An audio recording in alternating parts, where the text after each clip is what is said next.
Originally, the room I'm stood in now used to be our living room. And where the pillar is, that was where the wall went, and the other side was the kitchen. We've had sliding doors put in to finally appreciate our view properly.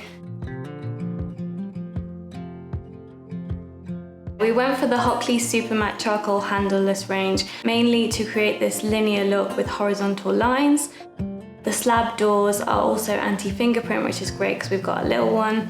So we went for the push-to-open doors on the top just to continue that linear effect, and we also chose not to have any of the appliances up there just to continue that really horizontal look as well.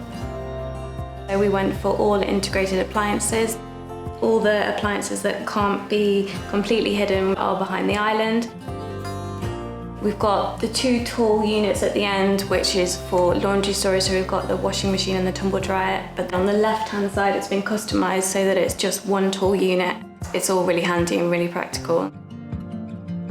We got a larder unit just for more storage. I didn't want many appliances out on the top, so it's allowed us to free some space there and keep them hidden away. We got plinth drawers for extra storage. It's really handy and they're really, really sleek.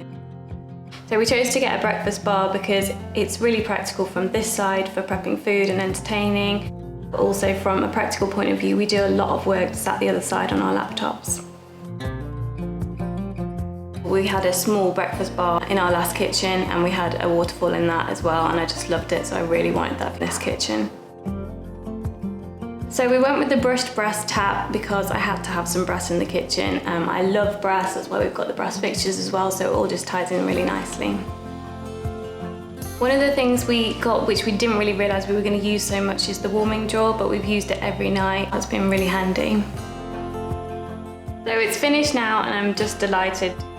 We've got little one here finally, and it's just amazing to actually have her in the kitchen, and everything's just finished and it's all come together perfectly, so we're very happy.